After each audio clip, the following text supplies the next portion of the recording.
내 나이 6살 적에 한 번은 체험담이라고 부르는 원시림에 관한 책에서 멋진 그림 하나를 보았다.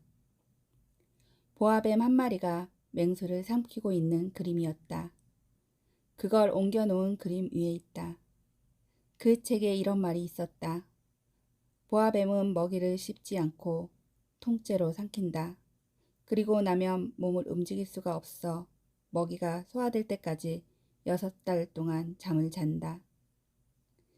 나는 그 그림을 보고 나서 밀림의 가지가지 모험들을 곰곰이 생각해 보았으며 드디어는 나도 색연필을 들고 나의 첫 그림을 용케 그려내었다. 나의 그림 제1호, 그건 다음과 같았다.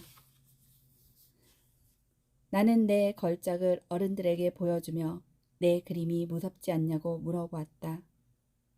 어른들은 대답했다. 아니, 모자가 왜 무서워? 내 그림은 모자를 그린 게 아니라 코끼리를 소화시키고 있는 보아뱀을 그린 것이었다. 그래서 나는 어른들이 알아볼 수 있도록 보아뱀의 속을 그렸다. 어른들에겐 항상 설명을 해줘야만 한다. 내 그림 제2호는 아래와 같았다. 어른들은 나에게 속이 보이는 보아뱀이나 안 보이는 보아뱀의 그림 따위는 집어치우고 차라리 지리나 역사, 산수, 문법에 대해 재미를 붙여보라고 충고했다. 나는 이렇게 해서 내 나이 6살 때 화가라는 멋있는 직업을 포기했다. 나는 내 그림 제1호와 제2호의 실패로 그만 기가 죽었던 것이다. 어른들은 자기들 혼자서는 아무것도 이해하지 못하고 그렇다고 그때마다 자꾸 설명을 해주자니 어린애에겐 힘겨운 일이다. 그래서 나는 다른 직업을 골라야 했고 비행기 조종을 배웠다. 나는 세계의 여기저기 제법 많은 곳을 날아다녔다. 그리고 지리는 정말 내게 많은 도움이 되었다. 그 덕분에 나는 눈길 한 번에 중국과 애리조나를 구별할 수 있었다. 밤의 어둠 속에서 길을 잃었다면 그게 아주 유익하다. 나는 이렇게 살아온 동안 수많은 진지한 사람들과 수많은 접촉을 했다. 오랫동안 어른들과 함께 살며 그들을 아주 가까이서 보아왔다. 그렇다고 해서 그들에 대한 내 의견이 크게 달라지지는 않았다. 나는 좀 똑똑해 보이는 사람을 만날 때마다 항상 품고 다니던 내 그림 제1호를 꺼내 그를 실험해 보곤 했다. 그가 정말 이해력이 있는 사람인가 알고 싶었던 것이다. 그러나 늘 이런 대답이었다. 모자라구먼. 그러면 나는 보아뱀 이야기를 원시림 이야기도 별 이야기도 꺼내지 않았다. 나는 그가 알아들을 수 있도록 트럼프 이야기, 골프 이야기, 정치 이야기, 넥타이 이야기를 했다. 그러면 그 어른은 그만큼 분별 있는 사람을 하나 알게 되었다고 아주 흐뭇해하는 것이었다. 내 나이 6살 적에 한 번은 체험담이라고 부르는 원시림에 관한 책에서 멋진 그림 하나를 보았다. 보아뱀 한 마리가 맹수를 삼키고 있는 그림이었다. 그걸 옮겨놓은 그림 위에 있다. 그 책에 이런 말이 있었다. 보아뱀은 먹이를 씹지 않고 통째로 삼킨다. 그리고 나면 몸을 움직일 수가 없어 먹이가 소화될 때까지 6달 동안 잠을 잔다. 나는 그 그림을 보고 나서 밀림의 가지가지 모험들을 곰곰이 생각해 보았으며 드디어는 나도 색연필을 들고 나의 첫 그림을 용케 그려내었다. 나의 그림 제1호, 그건 다음과 같았다. 나는 내 걸작을 어른들에게 보여주며 내 그림이 무섭지 않냐고 물어보았다. 어른들은 대답했다. 아니, 모자가 왜 무서워?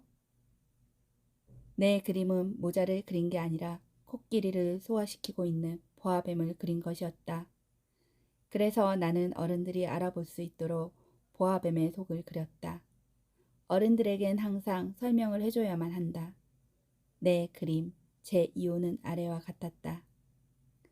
어른들은 나에게 속이 보이는 보아뱀이나 안 보이는 보아뱀의 그림 따위는 집어치우고 차라리 지리나 역사, 산수, 문법에 대해 재미를 붙여보라고 충고했다. 나는 이렇게 해서 내 나이 6살 때 화가라는 멋있는 직업을 포기했다. 나는 내 그림 제1호와 제2호의 실패로 그만 기가 죽었던 것이다. 어른들은 자기들 혼자서는 아무것도 이해하지 못하고 그렇다고 그때마다 자꾸 설명을 해주자니 어린애에겐 힘겨운 일이다. 그래서 나는 다른 직업을 골라야 했고 비행기 조종을 배웠다. 나는 세계의 여기저기 제법 많은 곳을 날아다녔다. 그리고 지리는 정말 내게 많은 도움이 되었다.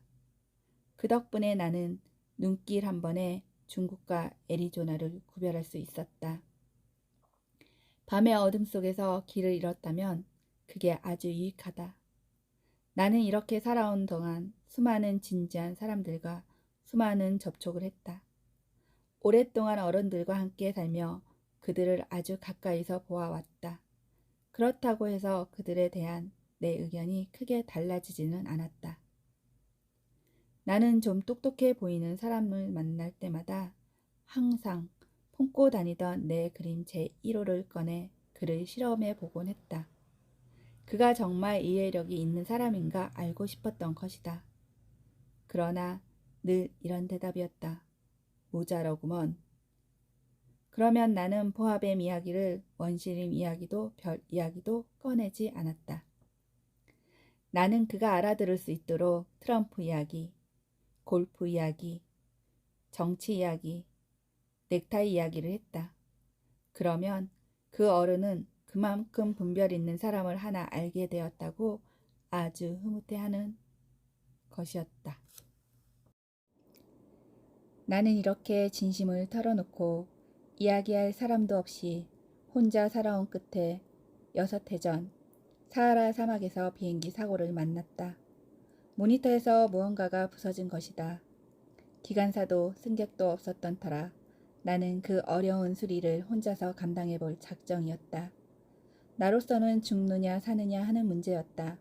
겨우 일주일 동안 마실 물밖에 없었다. 첫날 저녁 나는 사람이 사는 곳에서 사방으로 수말리나 떨어진 사막 위에 누워 잠이 들었다.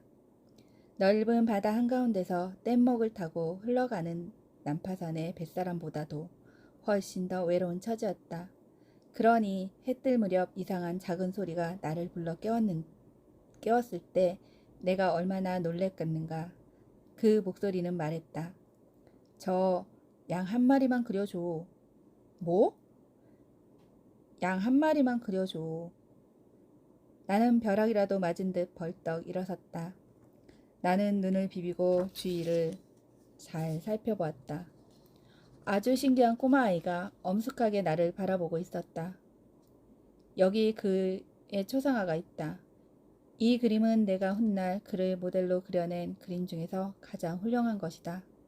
그러나 내 그림이 그 모델만큼 있으려면 아직 멀었다. 그러나 그건 내 잘못이 아니다.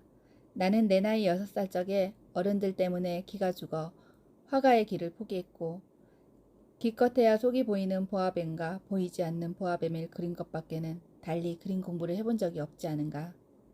아무튼 나는 놀란 눈을 휘둥그레 뜨고 호련히 나타난 그 모습을 바라보았다.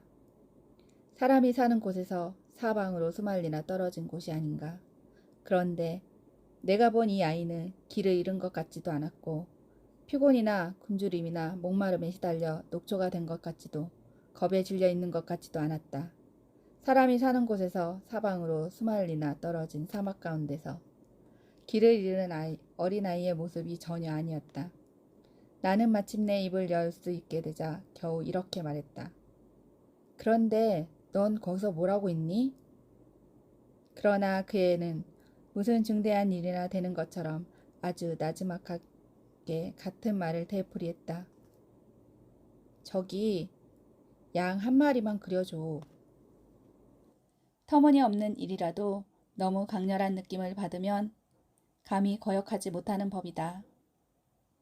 그래서 사람들이 사는 곳에서 사방으로 수말리나 떨어진 데서 죽음이 눈앞에 어른거리는 판에 정말 멍청한 짓을 한다고 생각을 하면서도 나는 주머니에서 종이와 만년필을 꺼냈다. 하지만 나는 그때 내가 특별히 공부한 것이라고는 고작 지리와 역사와 산수와 문법이라는 생각이 나서 좀 언짢은 기분으로 그 꼬마아이에게 그림을 그릴 줄 모른다고 말했다. 그가 나에게 대답했다. 괜찮아. 양 한 마리만 그려줘. 나는 한 번도 양을 그려본 적이 없기 때문에 내가 오직 그릴 수 있는 두 가지 그림 중에서 하나를 그에게 다시 그려주었다. 속이 보이지 않는 보아뱀의 그림을. 그런데 놀랍게도 그 꼬마아이는 이렇게 대답하는 것이었다. 아냐 아냐. 난 보아뱀의 뱃속에 있는 코끼리는 싫어. 보아뱀은 아주 위험하고 코끼리는 아주 거추장스러워. 내가 사는 데는 아주 작아서 나는 양을 갖고 싶어. 양 한 마리만 그려줘. 그래서 나는 이 양을 그렸다. 그는 조심스럽게 살펴보더니 말했다. 아니야, 이건 벌써 몹시 병들었는걸? 다른 걸 하나 그려줘. 나는 이 그림을 그렸다. 내 친구는 얌전하게 미소 짓더니 너그럽게 말했다.